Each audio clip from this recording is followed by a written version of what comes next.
In previous episodes, we started this project, the Luas from the future, 2 years ago, and a lot has been done since then. A couple of donor vehicles were bought, after which a ton of scrap metal was turned in, a rear steering axle was invented and implemented, and the small part of the original Luas that remained in the project was fully installed and brought to perfect condition. The engine was replaced with a modern VW diesel, a winch was installed, and the exterior was roughly finished. After that, we showcased our prototype at an event and then returned home. Now we need to meticulously prepare the car and then finally paint it to absolute perfection. But before we proceed with that, we have decided to truly and thoroughly test it off-road, since doing this after the painting process would be entirely wrong. As part of the preparations for the trip, it would also be good to be able to monitor the engine's condition and all its parameters. Our instrument panel, which we'll have in the future, isn't ready yet, so as a temporary solution I bought a dashboard from a diesel Golf 3, roughly where our engine comes from, since these engines were installed in the Golf 3. Now my goal is to make it work with our engine. Basically, I want to be able to see the oil pressure, engine temperature, and maybe I'll hook up the tachometer. It's important to connect the most essential indicators to monitor the engine, so that when we go out, we can at least somehow keep track of the engine's condition and avoid overheating. The engine is a shame to lose, it's a good engine. Most likely at first we'll just stick with a button to turn on the radiator fan to keep everything cool, and we'll monitor things through this dashboard. So now I'm going to look for the pinout of this panel and the pinout of the engine sensors and connect everything together so that we can see all the engine readings in real time.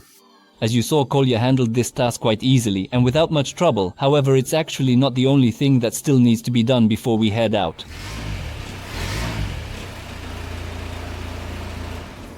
Right now, we've got a window with a person who can take us in the sluas to the alignment stand. Camber can't be adjusted on this car, so we're only adjusting the toe. We do the front axle, the rear axle, and balance the two axles with each other. We're going to this particular person because he's the only one who agreed to take this car. Everyone else either doesn't have the right software or is missing something else. This person decided to take on an interesting car, so let's see how it turns out. I hope the car's handling will change a lot because I set all the wheels just by eye. And now we'll set them up on the alignment stand and everything will be done properly, done right. I think the car will start behaving in a more predictable way. So now we're loading the car onto the tow truck, and just like this, dirty and messy, since the person just got a cat, he's ready to take us in as we are. As you can imagine, aligning the wheels properly in this configuration is not an easy task. Let me just remind you, both the front and the rear wheels are able to turn fully and completely, and no one really wants to take on such a job. Which is understandable, since this is a 1 in a million case, and obviously the time spent on it is hardly going to pay off. But still, we found someone who agreed to take on this job, and for that we are very grateful to him.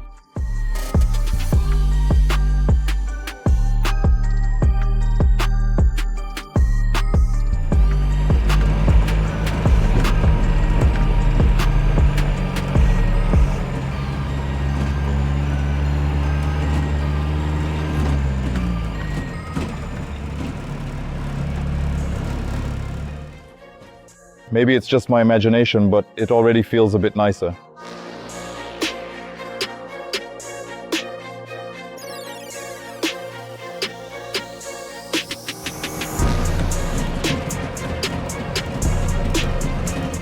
In the end, the guys spent a long time adjusting, going out, testing the car, tweaking things again, but eventually they achieved what they wanted.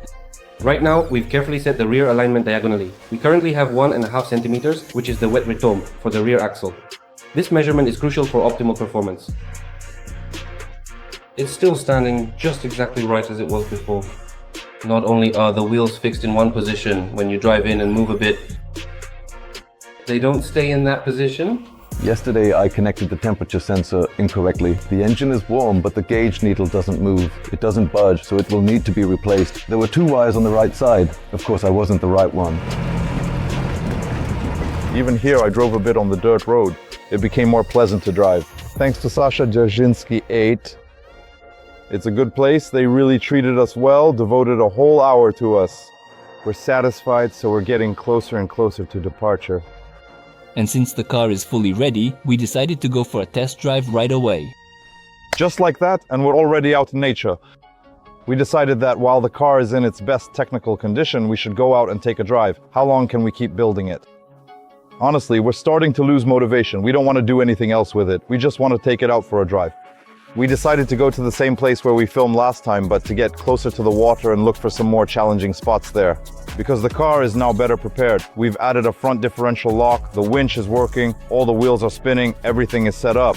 Once again, the car is currently in its best technical condition. So now we're going to drive around, film, and see what we can actually do, how the car will perform, and how we'll handle things ourselves.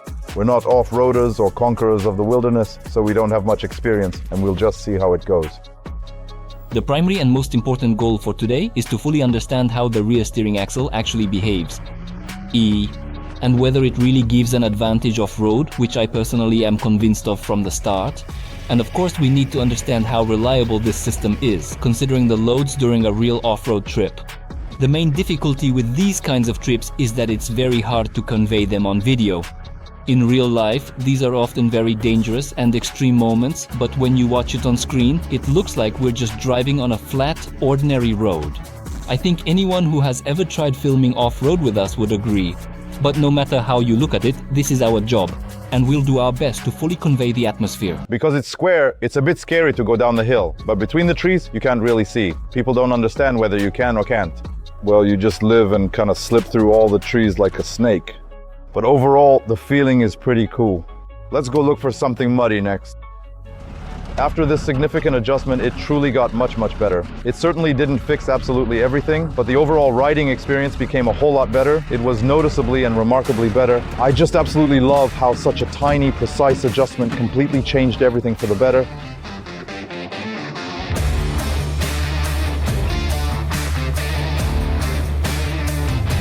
A little hill. Let's try to climb it. I didn't turn on any lockers or anything. Just the front wheel drive. Yeah, that was easy, really. Super easy.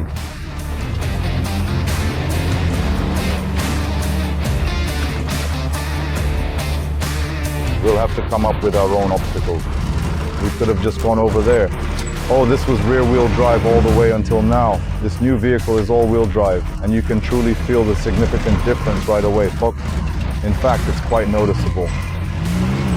Honestly, it's even a bit scary for me. I don't know if you can see it on video or not, if it's clear or not, but the angle is pretty steep.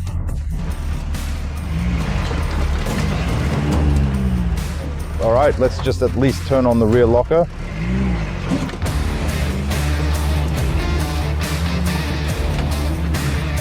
Well, at least some real and tangible action. Let's try it the other way around.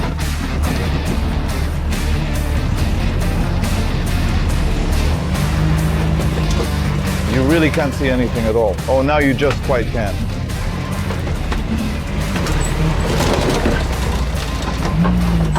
Now this is a really real challenge. This is a very proper hill indeed.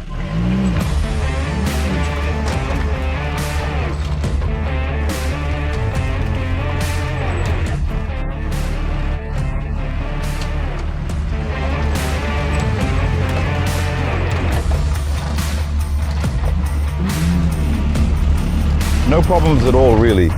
Or maybe I'll try to make it through quite fairly, you know, very smoothly.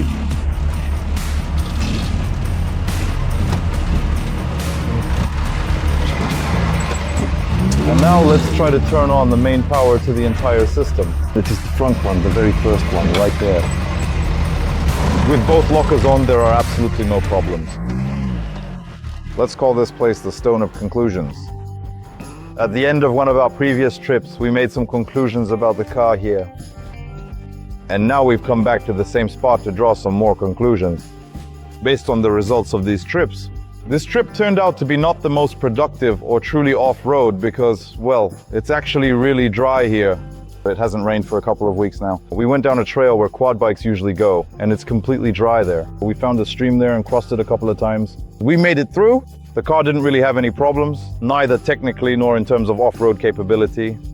Today we didn't drive through much mud, but we did cover a lot of ground just driving along roads through the woods, just along trails. And basically, you get used to it quickly, you drive just fine. And a lot of people wrote that it's impossible to get around even in the forest, but that's just not true. Everything's there, like in a regular car. There are brakes, there's a steering wheel. Yes, it's a bit unusual, but that's because it's a prototype vehicle. But I'm a bit disappointed that we didn't find a proper spot where we could really put it to the test. We didn't get to try out the winch and just unwinding it and hooking it to some tree when everything around is dry and we didn't get stuck. It just doesn't make much sense. I'm sure this won't be our last trip. We'll review the footage, and if it doesn't add up to a full-fledged decent trip, we'll probably go somewhere more serious next time. So I guess that's where our trip ends for today.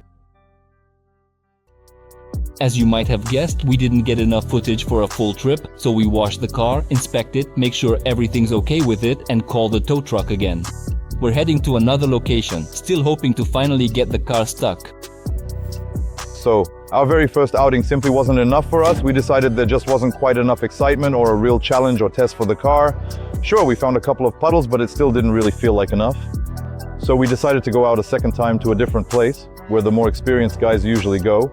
But as soon as we drove in, we immediately ran into an obstacle like this, right at the entrance. The ruts here are very narrow, and this kind of deeply rutted road goes on for quite a distance, so we probably won't take this entrance into the forest. If we try, we'll get stuck right here and spend the whole day winching ourselves out. So we're turning around and heading to another spot. We wanted some excitement, but not that much.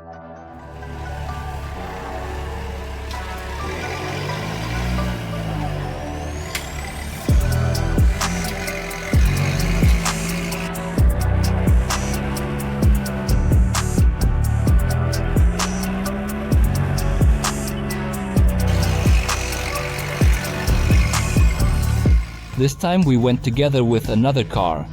First for safety and second for comparative analysis. I'll say it again, it's very difficult to film these kinds of trips. Or rather, it's not hard to film, but it's really not easy to convey just how challenging it is. Especially if the car gets through it easily. And our Lu has really impressed us in that regard.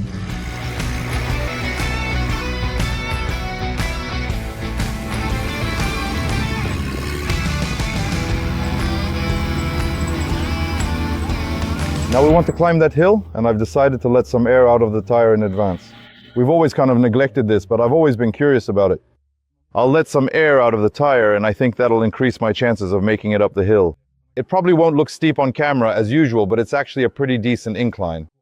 Kolya has already mentioned a couple of times that we've never really done off-roading, so these kinds of trips are new for us. So don't judge us too harshly, we're just getting the hang of it. As far as we understood, we lowered the tire pressure and continued the tests.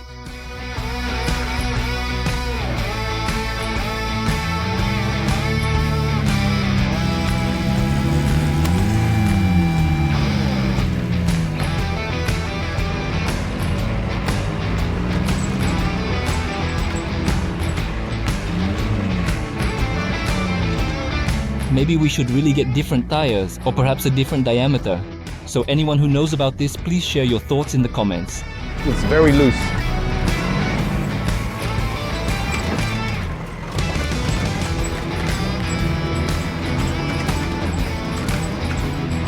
It's rough inside. Rough. But easy. It's like we weren't overheating, but for some reason maybe I didn't tighten it yesterday. I wanted to, I should have tightened it. I did top it up yesterday though. As for the temperature, we're still at 85. That's steam, not smoke, that's steam. And it smells like the clutch, kind of. Or maybe I think sa.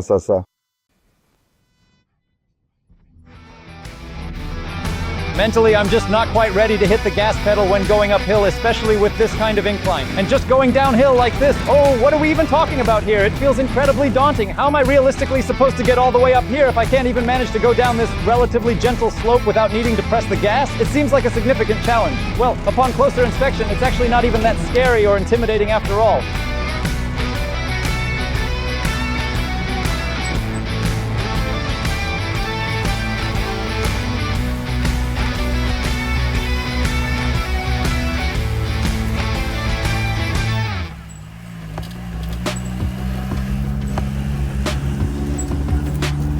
Well, after that, we're stuck again, since we couldn't really find anything impressive at this location, except for the beautiful scenery. But we have a different goal, so we head deeper into the forest along the fire break, giving the rear steering axle a good test.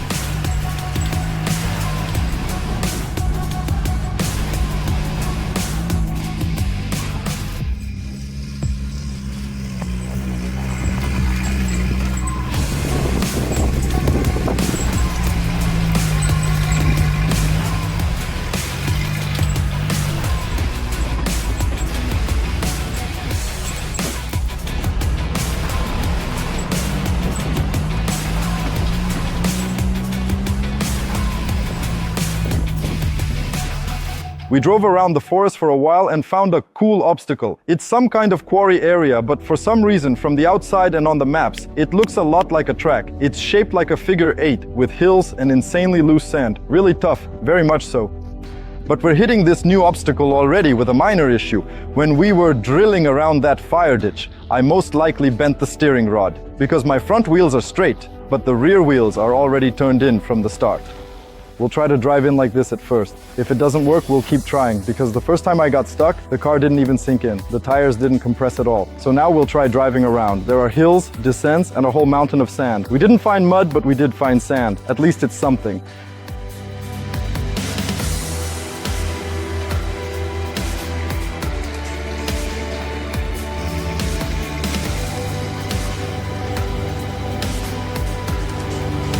Nothing too difficult. I thought we'd really get stuck in. And even at this stage, we can already draw some conclusions. Lowered tire pressure really helps a lot when driving on this kind of sand, and the rear steering axle is a great bonus. I think it would be right to let someone with more experience take our Luas for a test drive to get an objective assessment instead of just our guesses. If you have any suggestions or preferences about who that should be, let me know in the comments.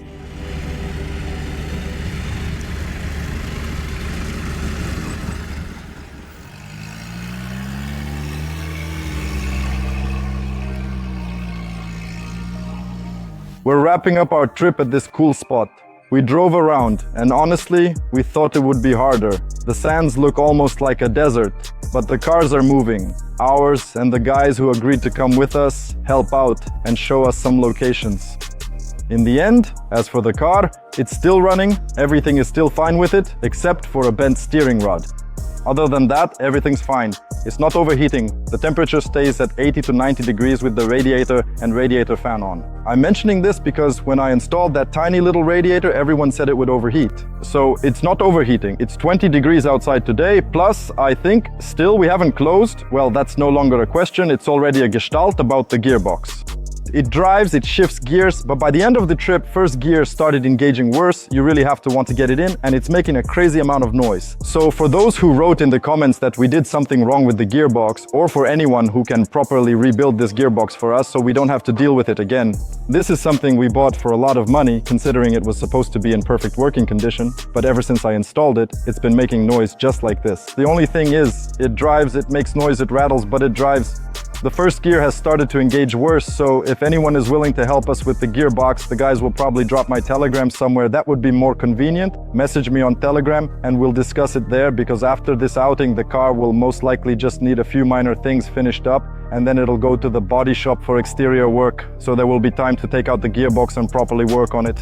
Summing up this whole trip, it was truly awesome. We had a really great time. Thanks to the camera operators, we ran around, jumped, and it was indeed very dusty and quite sweaty. I think everything went well. The car certainly held up. Sure, we didn't find a swamp where we'd be just barely breathing air above the water, but honestly, we didn't really want that kind of extreme situation. We didn't get to test the winch, but we'll definitely do that next time. The car will still be with us, so there shouldn't be any issues at all. So I think it was a good full-fledged outing, and on top of that, I think the technical side of the car performed quite well indeed. At the very end of the trip, as always, we truly thought we had plenty of great footage, so we decided to do a group photo shoot and then head home, or so we thought. Iggy. Well, maybe let's try praying. Try what? Try what? Calm music.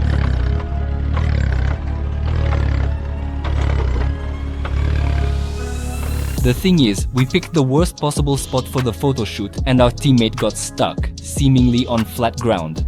The main problem was that he couldn't drive forward because there was a tree stump in the way, so the only option was to go backward.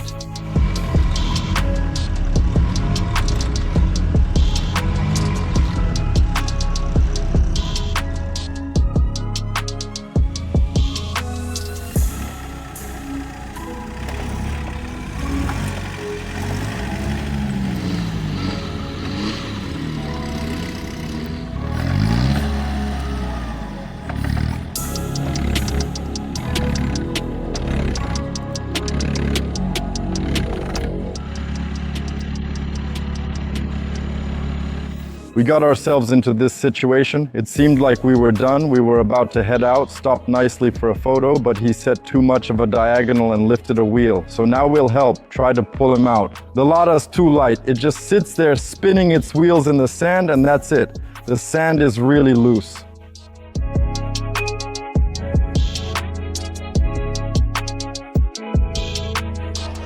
But we didn't bring a shovel with us because I just couldn't seem to find one at the base at all.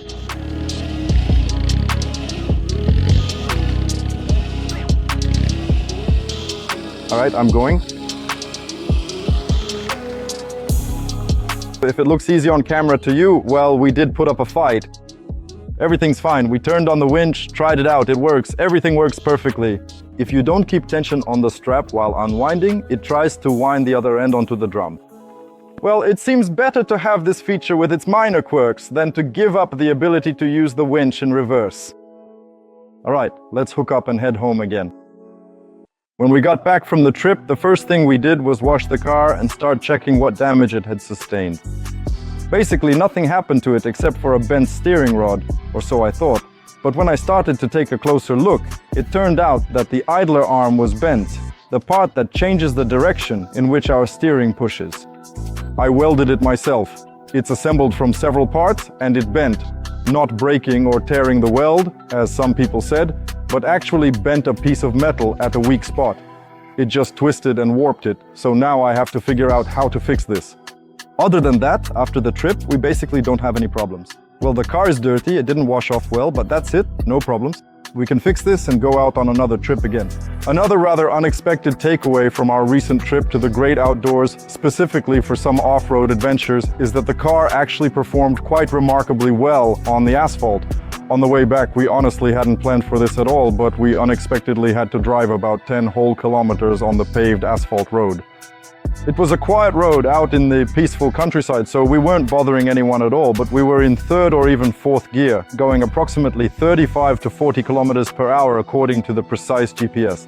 Initially, we had thought the car would behave wildly and quite unpredictably on asphalt at speeds above first or second gear, but in actual reality, it performed quite well. If necessary, it drives on asphalt, it goes straight, it goes confidently, even though I had to make some steering corrections because our rear wheels were slightly turned. That's all thanks to the fact that before heading out, we probably adjusted the toe angle and corrected all the wheel settings. And now it can just drive straight and doesn't try to veer off anywhere. When we were adjusting the suspension, we set the rear wheels with a slight negative toe, so now they don't try to dive ahead of the front wheels. That's a positive outcome that we got, so to speak, as a bonus for our trip out into nature. Now we clearly understand that it can drive on asphalt as well. All that's left is to solve the paperwork issue. In fact, besides the paperwork problems, we're once again facing the issue of lacking content.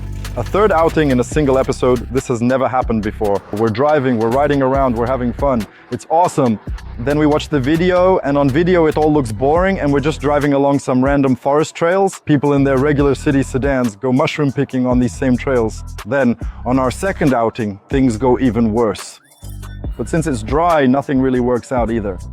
So for the third trip is to a place where there aren't even any trails, basically. It rained heavily all night. I think this time we'll finally get something at least somewhat serious. You might recognize the place. We've already been here before. The guys brought us here when we had just put on the wheels. They took us here in the Flea. So what's different about this trip is that now we have a winch, we have rear beadlock wheels, we have a gearbox with a front locker, the exterior of the car is assembled, and we have a 1.9 engine instead of the previous 1.6. A lot has changed, and probably now we can somehow compare the trips, the car's capabilities then and now. I'll leave a link to the previous trip in the description. The idea was that we went to this same place a year ago when the Luaz was in stock condition, and back then we got stuck in the swamp almost immediately and spent the whole trip being pulled out by the winch. And now, a year later, we decided to get our revenge.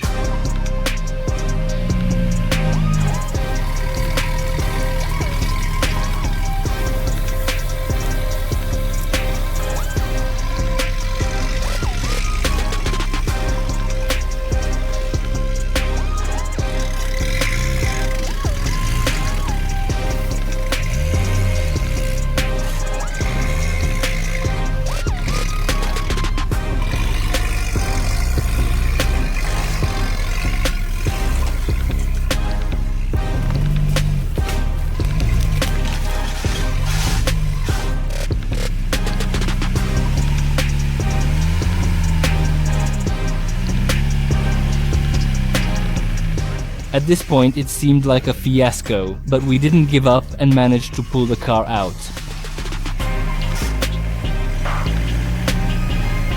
Well, that's it. The obstacle turned out to be harmless, but we got really stuck in it. I'm walking around here and it feels solid to me. But I got in up to the very top. I think my tomatoes are about to freeze.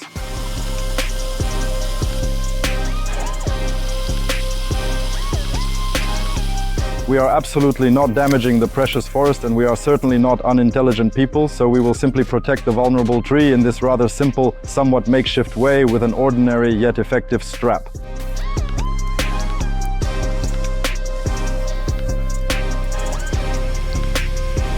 It's probably worth mentioning that we set up a clever winch installation, so now one winch works both forwards and backwards.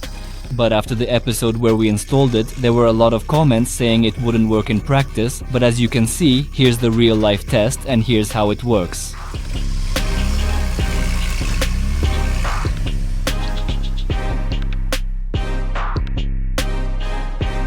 But we're not just giving up, we then let a bit of air out of the tires and keep going onward.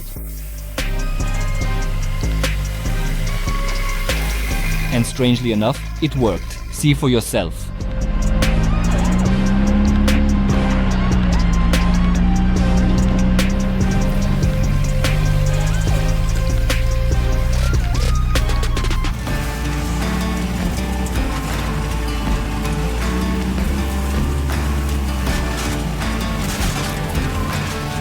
I think for many car owners, watching footage like this must be pretty painful, but that's the whole point, to test the car as harshly as possible, without sparing the suspension or the exterior, and ultimately to find the weakest spots so we can improve or rethink them.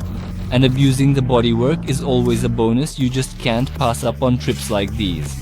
That's exactly why we decided to do as many test drives as possible before sending the car to the paint shop.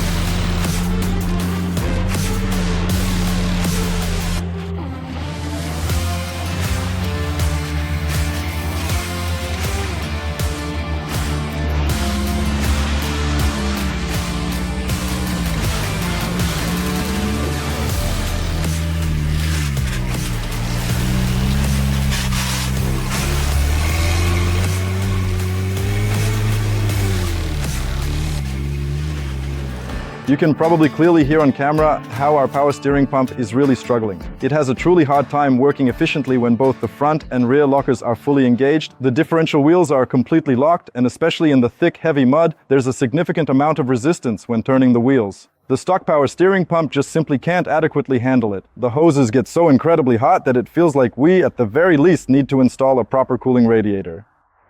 The fluid is all foamy, the fluid is warm. It's clear that we're lacking a power steering cooler if we use the vehicle like this, when we're really pushing it to the limit, going all out with all the lockers engaged. But this is obviously not the normal operating mode for this vehicle. It's more intended for getting through places that are hard to reach, but still possible.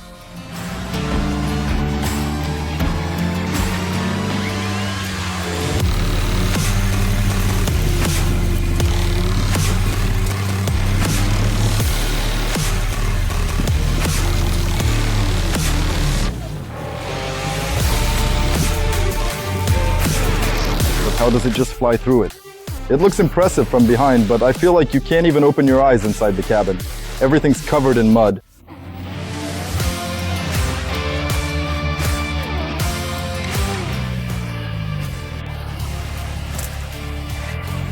I think a lot of you are probably wondering how we filmed these runs. No, that's not a support vehicle, that's Maxim, our cameraman, who actually was the support vehicle. To put it simply, he was running after the Luas to get those juicy shots. If you appreciate this approach, feel free to say hi to him in the comments. It was only at the end, after we drove through the puddle, everything perfect. We've already tried winching backwards a couple of times. Now we're going to winch forward and see how that goes. Anything can happen. A gear slipped out, and we still haven't solved all the issues with the gearbox, so we're winching forward.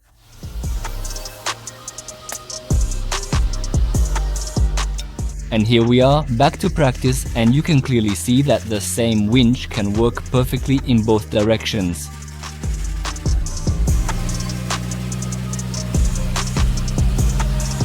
We finished our last third technical run, tested the car right in the mud, really dirty, right in the swamp, in the swamp, in the swamp. The first outings were more about checking the technical aspects of the car. We drove on straight roads, on asphalt, on gravel, through mountains, through forests, tested maneuverability, everything, all the components, all the assemblies. If during those previous outings it seemed to us that everything was perfectly fine with the car, that everything was good, then this outing was obviously more difficult for the car, and it revealed a number of shortcomings. The main issue is the gearbox. Again, it started making some new noises, and now we need to check whether it's the clutch or the gearbox itself.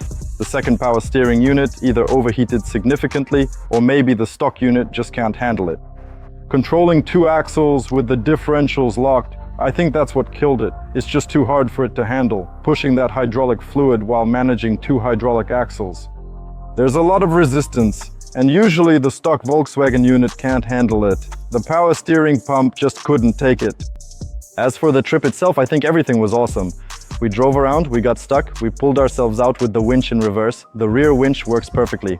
We pulled slowly but steadily and confidently. We also pulled ourselves out with the front winch, and it worked great too. Everything was just excellent and quick, and there was enough power for everything. The car is basically still running, it's still moving, and we're all itching like crazy. There's a ton of bugs in the forest. I think the trip was a complete success. We had a great time. We drove around for probably 4 hours. Now we know what needs to be improved in the car. We know what direction to go next, and that's exactly where we'll be heading. But to keep moving forward with us, don't forget to subscribe, hit the like button, and ideally leave a comment. Thanks for watching, and may your axe stay sharp.